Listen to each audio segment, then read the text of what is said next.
Hello everyone, welcome back to Z Academy. आज हम लोग पढ़ने वाले हैं ह्यूमन हार्ट यानी मानव हृदय। देखेंगे मानव का हृदय किस प्रकार से वर्क करता है, इसमें जो रक्त होता है कहाँ शुद्ध रक्त रहता है, कहाँ अशुद्ध रक्त रहता है और किसके माध्यम से ये हमारे शरीर में पहुंचता है, और रक्त का फिल्टर कहाँ होता है यानी शुद्धिकरण कहाँ होता है, आदि जानकारी हम लोग इस क्लास के माध्यम से डायग्राम से समझने वाले हैं। तो चलिए क्लास को प्रारंभ करते हैं। मानव हृदय की हमारी फर्स्ट क्लास कंप्लीट हो चुकी है, जिसमें हम लोगों ने विशेष जानकारी हासिल की थी, यानी कुछ इम्पोर्टेंट पॉइंट थे जो उस क्लास में हम लोग कंप्लीट कर चुके हैं। तो आज हमारी काफ़ी बेहतर क्लास होने वाली है, तो सभी लोग क्लास को एक बार शेयर करें और इस क्लास को सभी लोग ध्यान से अटेंड करें, ताकि मानव का हृदय कैसा होता है, किस प्रकार से वर्क करता है, आदि जानकारी हम लोग हासिल कर पाएँ। तो चलिए क्लास को प्रारंभ करते हैं। सबसे पहला पॉइंट हमारा ये आता है कि जो हमारा रक्त परिसंचरण तंत्र है, इसकी खोज किसके द्वारा की गई है। तो देखिए इसमें हमारा फर्स्ट पॉइंट नोट किया हुआ है कि रक्त परिसंचरण जो होता है इसकी खोज 1628 में यानी 1628 में विलियम हार्वे के द्वारा की गई है। देखिए ये हमारा डायरेक्ट क्वेश्चन एग्जाम में आता है कि रक्त परिसंचरण की खोज कब और किसने की। तो 1628 में यानी 1628 में विलियम हार्वे के द्वारा रक्त परिसंचरण की खोज की गई है। ये हमारा फर्स्ट पॉइंट कंप्लीट हुआ। अब सेकंड बात आती है कि देखिए ये हमारा हृदय का पूरा मैप बना हुआ है, ये आप लोग इसके माध्यम से पढ़ने वाले हैं, समझने वाले हैं। और ये आपका मैप बना हुआ है फेफड़ों का यानी लंग्स का। तो देखेंगे कि लंग्स जो होते हैं ये हमारे शरीर में किस प्रकार से वर्क करते हैं, किस प्रकार के रक्त का शुद्धिकरण करते हैं, तो हम लोग देखने वाले हैं। और देखिए कुछ पॉइंट हमारे ये दिए गए हैं, जैसे कि इसमें सेकंड पॉइंट दिया गया है धमनी और शिरा। तो देखिए हृदय में एक धमनी होती हैं और शिराएं होती हैं। तो देखेंगे कि जो हृदय में धमनियां और शिराएं होती हैं इनका कार्य क्या होता है। तो देखिए इसमें धमनी जो है इसका कार्य दिया गया है कि शुद्ध रक्त ले जाना हृदय से, यानी जो हृदय में शुद्ध रक्त होता है इसको हृदय से ले जाया जाता है पूरे शरीर में, किसके द्वारा, धमनियों के द्वारा। यानी कहने को हम ये पॉइंट कह सकते हैं कि जो धमनियाँ होती हैं इनमें कैसा रुधिर बहता है, तो शुद्ध रुधिर बहता है। अब बात आती है सिराओं की। तो देखिए ये हमारा पॉइंट बना हुआ है सिराओं का। अब देखिए सिराओं में हमारा पॉइंट क्या नोट है कि अशुद्ध रक्त ले जाना हृदय में। देखिए हमारे शरीर में जो रक्त होता है, जो कार्बन डाइऑक्साइड युक्त रक्त होता है, ये शरीर से यानी पूरे शरीर में अशुद्ध रक्त हमारे होता है। और जो अशुद्ध रक्त होता है वो हमारे हृदय में कहाँ से जाता है, तो शिराओं के माध्यम से। हमारे शरीर में हृदय में जो शिराएं हैं ये पूरे शरीर से जो भी अशुद्ध रक्त होता है इनको ले जाने का काम करती हैं। यानी सीधा सा पॉइंट जान लीजिए कि जो मानव के हृदय में शिराएं होती हैं इनमें अशुद्ध रुधिर बहता है, और जो धमनियाँ होती हैं इनमें शुद्ध रुधिर बहता है। अब आगे बात करते हैं कुछ विशेष पॉइंट पर। देखिए यहाँ से समझने का प्रयास कीजिए, ये हमारा हृदय बना है मानव का। जैसा कि आप लोग मैप बना देते हो, हमने देखा है कि बच्चे जब किसी पेज पर या कॉपी पर हार्ट का चित्र बनाते हैं तो ऐसा बना देते हैं, लेकिन मानव का हृदय ऐसा होता नहीं है। हमने भी आपको डायग्राम से ऐसा ही दिया है जैसा आप लोग बनाते हैं, ताकि आप लोग समझ पाएँ। अब देखिए हृदय में 4 कक्ष होते हैं, ये पहले भी हम बता चुके हैं, लेकिन एक बार और समझ लीजिए। हृदय में 4 चैम्बर होते हैं। ऊपर के जो 2 चैम्बर होते हैं इनको अलिंद बोलते हैं, और जो नीचे के 2 चैम्बर होते हैं इनको निलय बोलते हैं। अब देखिए दायां बायां कहाँ है, तो ये इस तरफ हमारा हो जाएगा दायां और इस तरफ हो जाएगा बायां। अब देखिए हृदय में ये भी होता है, ये हो गया आपका दायां अलिंद और ये हो गया बायां अलिंद, ये हो गया दायां निलय और ये हो गया बायां निलय। यहाँ तक सभी को समझ में आ गया। अब आगे बात करते हैं। इसमें देखिए हृदय में ये 4 कमरे होते हैं, लेकिन इस तरफ देखिए हृदय में इस तरफ जो ये 2 कमरे होते हैं इनमें शुद्ध रक्त बहता है, यानी शुद्ध रुधिर बहता है। और इस तरफ जो ये 2 कमरे होते हैं इनमें अशुद्ध रुधिर बहता है, जैसा कि आपको ऊपर लिखा हुआ दिख रहा है। इसमें शुद्ध रुधिर रहेगा इस वाली लाइन में, और इस 2 चैम्बर्स में अशुद्ध रुधिर रहेगा। अब देखिए इन 2 चैम्बर्स के बीच, यानी इस चैम्बर और इस चैम्बर के बीच में कपाट भी होते हैं, जो आपको ये लिखा दिख रहा है द्विवलनी कपाट। कपाट का मतलब क्या होता है, आपने पहले पुरानी लैंग्वेज में सुना होगा। कपाट मीन्स होते हैं किवाड़ यानी गेट। तो मानव के हृदय में भी गेट होते हैं, यानी किवाड़ होते हैं, दरवाज़ा होता है। अब देखिए होता क्यों है, तो ये जान लेते हैं। पहले तो देख ली इन दरवाज़ों को, जो इसमें होता है बाएं अलिंद और बाएं निलय के बीच में कपाट होते हैं, जिनको बोलते हैं द्विवलनी कपाट। क्या होता है इनका नाम, द्विवलनी कपाट होते हैं। ऐसे ही आपके दाएं निलय और दाएं अलिंद के बीच में भी कपाट होते हैं, जिनको बोलते हैं त्रिवलनी कपाट। अभी आगे बात करेंगे कि ये कपाट किस प्रकार से वर्क करते हैं। देखिए ये कपाट जो होते हैं, यहाँ से अशुद्ध रुधिर आया इस वाले में, और यहाँ से इनका वर्क ये रहता है कि जो भी यहाँ पर रक्त आ जाता है, जैसे ही रक्त आया ये कपाट खुले और रक्त यहाँ आया, अब दोबारा से ये कपाट तुरंत बंद हो जाते हैं।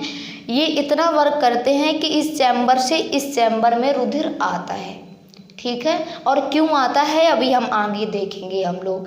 ठीक है, अब देख लीजिए ये दायां बायां हम लोग जान चुके हैं, इसमें अलिंद और निलय कहाँ होते हैं ये भी जान चुके हैं।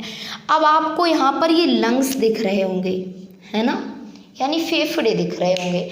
अब देख लीजिए फेफड़ों का किस प्रकार से वर्क होता है। ये हैं ह्यूमन लंग्स, यानी मानव के फेफड़े। देखिए इनका कार्य क्या होता है, सबसे इम्पोर्टेंट बात, इसका कार्य होता है फेफड़ों का रक्त का शुद्धिकरण करना। आपको लिखा हुआ दिख रहा है बाकायदा कि मानव के जो फेफड़े होते हैं ये क्या वर्क करते हैं, तो ये रक्त का शुद्धिकरण करते हैं। अब अगर क्वेश्चन हमारा ये आ जाता है कि जो मानव का रक्त होता है इसका शुद्धिकरण कहाँ होता है, तो प्यारा सा आंसर आप लोगों का हो जाएगा फेफड़ों में मानव के रक्त का शुद्धिकरण होता है। अब आगे हम लोग बात कर लेते हैं। देखिए इसमें हमारा शुद्ध रुधिर आ गया, और देखिए शुद्ध रुधिर कैसा होता है और अशुद्ध रुधिर कैसा होता है, एक बार ये पॉइंट भी जान लीजिए। तो देखिए जो शुद्ध रुधिर होता है वो कैसा होता है, ऑक्सीजन युक्त होता है, यानी जिस रुधिर में ऑक्सीजन होती है वो शुद्ध रुधिर माना जाता है।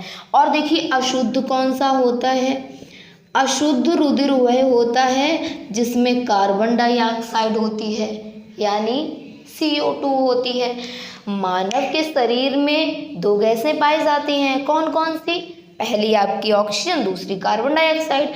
यानी मानव कौन सी गैस ग्रहण करता है, ऑक्सीजन ग्रहण करता है। कौन सी गैस निष्कासित करता है यानी निकालता है, तो कार्बन डाइऑक्साइड निकालता है। और देखिए मानव के शरीर में ऑक्सीजन कैसे पहुंचती है, तो ये रुधिर के द्वारा ही पूरे बॉडी में, पूरे शरीर में पहुंचती है। अब देख लीजिए कि इसमें जो हमने ये बना रखे हैं धमनियाँ और शिराएं, और इसमें दिया गया है शरीर के अंग, कहाँ से रक्त कहाँ जाता है, एक बार विशेष और ध्यान से सभी लोग देखिएगा इसको। तो देखिए पहले तो इस पार्ट की बात कर लेते हैं। इसमें देखिए क्या होता है, ये इसमें शुद्ध रुधिर रहता है। किसमें शुद्ध रुधिर रहता है, आपके बाएं अलिंद में। अब देखिए बाएं अलिंद में जो शुद्ध रुधिर है वो आता कहाँ से है, तो देखिए यहाँ पर फेफड़े रक्त को फिल्टर कर रहे हैं, और यहाँ से फिल्टर करने के बाद ये रक्त भेजा गया हमारा इस वाले हृदय में, भेज दिया गया।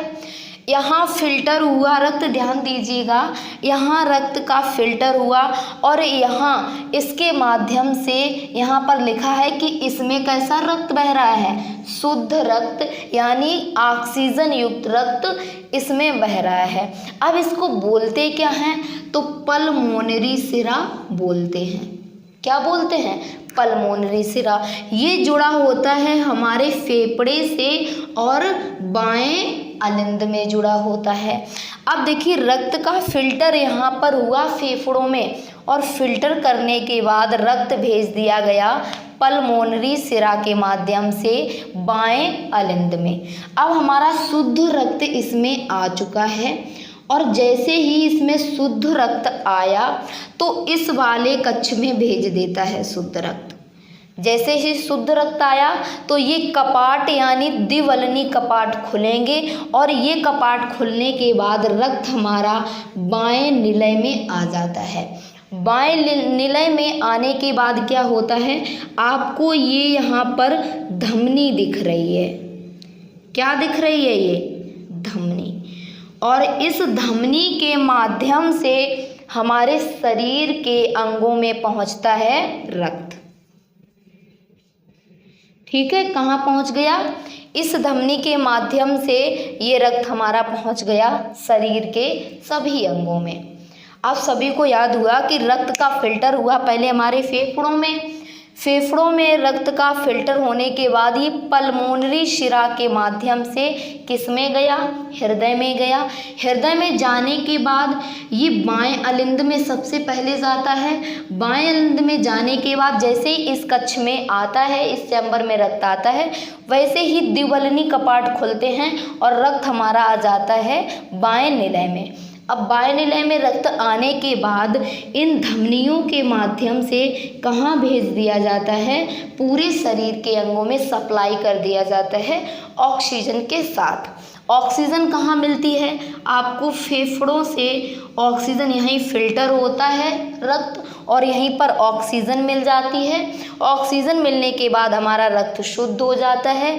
पल्मोनरी सिरा के माध्यम से ये बाएं अलिंद में जाता है। बाएं अलिंद में जाने के बाद द्विवलनी कपाट खुलते हैं, तब हमारा बाएं निलय में चला जाता है, और बाएं निलय से शुद्ध रक्त पूरे शरीर में पहुंच जाता है, जो हमारे पूरे बॉडी में रगों रगों में दौड़ता रहता है। अब बात आती है कि रुधिर में एक तरफ तो अभी हमने पढ़ लिया जिसमें शुद्ध रक्त बहता है, लेकिन इसमें अशुद्ध रक्त भी रहता है। उसका क्या होता है और कहाँ से आता है ये देख लीजिए। अब देखिए इसमें आपको यहाँ पर दिख रहा होगा शरीर। यहाँ पूरे शरीर में रक्त पहुँचा, ठीक है, रक्त पूरे शरीर में गया। पूरे शरीर में दौड़ने के बाद इसने पूरे शरीर को ऑक्सीजन दी। ऑक्सीजन देने के बाद जितनी भी शरीर में कार्बन डाइऑक्साइड थी इसको लिया और कहाँ चल दिया? शरीर से ये चल दिया सिराओं के माध्यम से। सिराओं से प्रवेश किया ये आपके दाएं अलिंद में।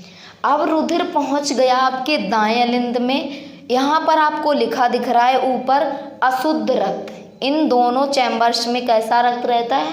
अशुद्ध।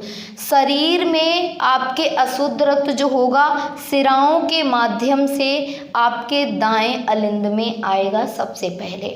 अब दाएं अलिंद में जैसे ही रक्त यहाँ पर आया वैसे ही हमारे त्रिवलनी कपाट खुले। कपाट खुलने के बाद ये रक्त आ गया आपका दाएं निलय में। कहाँ आ गया? दाएं निलय में। अब दाएं निलय से ये अशुद्ध रक्त चला, यहाँ पर लिखा दिख रहा अशुद्ध यानी कार्बन डाइऑक्साइड युक्त रक्त चला, और ये जा रहा है पल्मोनरी धमनी के माध्यम से। पल्मोनरी धमनी के माध्यम से ये रक्त गया और ये पहुँच गया कहाँ पर? फेफड़ों में। कहाँ पर पहुँच गया? फेफड़ों में पहुँच गया। और ये सीरीज हम आपको बता चुके हैं, जैसे ही अशुद्ध रुधिर फेफड़ों में गया वैसे इसने रुधिर फिल्टर किया, ऑक्सीजन दी रुधिर को और भेज दिया आपके बाएं अलिंद में। ऐसा रूटीन रहता है। एक तरफ रक्त शुद्ध रहता है, एक तरफ अशुद्ध रहता है। अशुद्ध रक्त जो होता है वो हमारा शिराओं के माध्यम से और पल्मोनरी धमनी के माध्यम से कहाँ भेज दिया जाता? फेफड़ों में। और फेफड़े फिल्टर करके रक्त को कहाँ भेज देते हैं? बाएं अलिंद में भेज देते हैं। उससे हमारा बाएं निलय में जाकर पूरे शरीर के अंगों में पहुंच जाता है। तो ये सीरीज होती है मानव के हृदय की, और फेफड़ों का ये वर्क रहता है कि रक्त का शुद्धिकरण करता है, रक्त को ऑक्सीजन देता है और पूरे शरीर में ये हृदय में भेजता है। हृदय से पूरे शरीर के अंगों में पहुंच जाता है रक्त। और तभी ये मानव के सभी पार्ट्स में यहाँ से पहुँचता है धमनियों के माध्यम से। ये था चक्रव्यूह आज का, जो आपका हृदय से संबंधित था।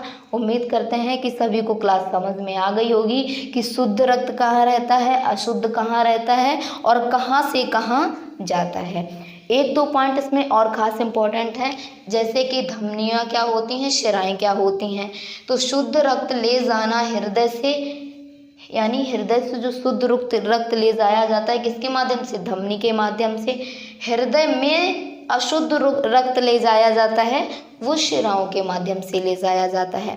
और रक्त परिसंचरण की जो खोज है ये विलियम हार्वे के द्वारा 1628 में यानी 1628 में की गई थी। ये काफ़ी ज़्यादा इम्पोर्टेंट पॉइंट है। उम्मीद करते हैं कि जो ये सारा आज हमने मैप से आपको समझाया समझ में आ गया होगा। तो आज की क्लास यहीं तक, फिर मिलेंगे हम लोग नेक्स्ट क्लास में।